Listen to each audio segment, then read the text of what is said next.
Hello बच्चों, let's read this question. The question says, in the following diagram, the lengths of wire AB and BC are equal, but the radius of wire AB is double that of BC. The ratio of potential gradient on wires AB on BC will be. Wires are made of same material. Four options are given. First is 4:1, second is 1:4, third is 2:1 and fourth is 1:1। तो इस question के अंदर जो की concept use होने वाले हैं वो हम देख लेते हैं। की कंसेप्ट क्या यूज होगा इसके अंदर? फर्स्ट की concept is potential gradient. Potential gradient इसको हम फाई से शो करते हैं, विच इज इक्वल टू V/L, यानी कि पर यूनिट लेंथ के अंदर जो पोटेंशियल ड्रॉप होता है उसको हम बोलते हैं पोटेंशियल ग्रेडियंट। ये हमारा फर्स्ट की कंसेप्ट हो जाएगा। सेकंड जो की कंसेप्ट यूज होने वाला है वो हमारे पास क्या है? Resistance is equal to rho L divided by A. यहाँ पे रो क्या है? Rho is the resistivity, L is the length and A is the area of the cross section. तो इन दोनों की कंसेप्ट की हेल्प से हम लोग इस क्वेश्चन को सोल्व करेंगे। तो इस क्वेश्चन का सॉल्यूशन देखते हैं। Solution, first of all A B and B C जो वायर है उनके रेजिस्टेंस की तुलना कर लेते हैं। आर ए बी, ये हमारे पास हो जाएगा rho L divided by A B. Second is R B C, B C का जो रेजिस्टेंस होगा वो हमारे पास हो जाएगा rho L divided by A B C. क्योंकि रो दोनों का सेम है, दोनों सेम मटेरियल से बनी हुई है, लेंथ दोनों की सेम है, यानी कि डिफरेंस जो भी है वो आर ए बी का जो डिफरेंस है बी सी से वो उनके एरिया के अंदर डिफरेंस के कारण हमें देखने को मिलेगा। क्वेश्चन के अंदर हमें गिवन है कि जो radius of A B wire है वो अगर मैं अज्यूम करूं आर, तो आर ऑफ बी सी वो मेरे पास कितनी हो जाएगी? R/2, क्योंकि ए बी की रेडियस क्या है? डबल है। तो यहां से R resistance of A B wire which is equal to rho L by pi R square and resistance of B C wire which is equal to rho L divided by pi R/2 की whole square. तो यहां से मेरे पास क्या आएगा? Are A B, इन दोनों को सोल्व करूंगा इक्वेशंस को, तो आर ए बी की वैल्यू मेरे पास क्या आएगी?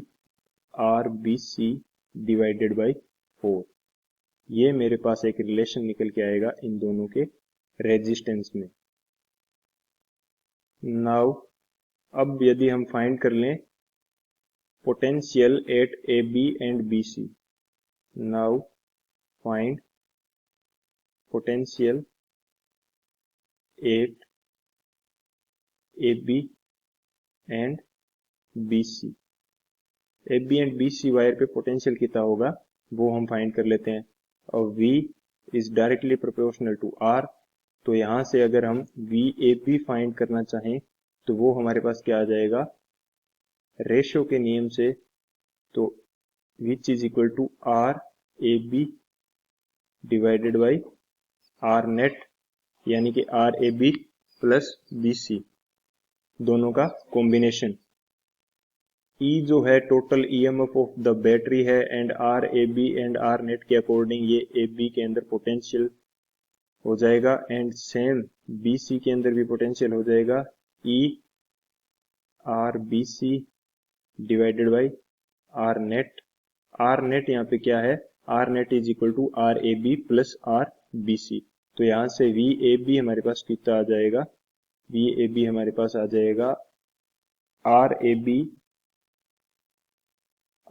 B divided by R A B plus R B C and V B C हमारे पास कितना आ जाएगा? वो हमारे पास आ जाएगा E multiplied by R B C divided by R A B plus R B C. ये हमारे पास दो इक्वेशन आ जाएगी। यहाँ से जब इनको सोल्व करेंगे, ए एंड बी की वैल्यू इसके अंदर पुट करेंगे तो वी ए बी की वैल्यू हमारे पास कितनी आएगी, वी ए बी की वैल्यू हमारे पास आएगी E/5 एंड वी बी सी की वैल्यू हमारे पास आएगी 4E/5। ये हमारे पास आ जाएगी आर बी सी की value. VAB is equal to E/5 and VBC is equal to 4E/5। यहाँ पे पुट कर लेंगे वैल्यू AB एंड BC की। AB एंड BC की रिलेशन हमने फाइंड किया था RAB is equal to RBC divided by 4। तो इस यहाँ से ये रिलेशन इस इन इक्वेशन दोनों इक्वेशन में VAB के लिए एंड VBC के लिए पुट करेंगे तो हमारे पास VAB एंड VBC की वैल्यू आ जाएगी। नेक्स्ट अब यहां से हम फाइंड कर सकते हैं potential gradient phi1 and phi2 का रेशियो हमें फाइंड करना है, यानी कि phi AB and phi BC। ये हमारे पास क्या हो जाएगा, ये हमारे पास हो जाएगा VL, ये हमारे पास आ जाएगा AB के लिए divided by V divided by L, ये हमारे पास आ जाएगा BC के लिए दोनों कंडीशंस के अंदर, यानी कि ये phi AB हो गया एंड ये हमारे पास हो गया phi BC। V हमारे पास AB के लिए आया है E/5 एंड BC के लिए हमारे पास आया है 4E डिवाइडेड बाई 5। L दोनों के लिए सेम है तो L यहाँ से कैंसिल हो जाएगी, यानी कि finally phi AB divided by phi BC ये हमारे पास क्या आ जाएगा 1/4। ये हमारे पास आ गया 1/4 phi AB and phi BC। Option check कर लेते हैं एक बार। Second option 1:4 is the right answer. I hope you understood it well. Best of luck. Thank you.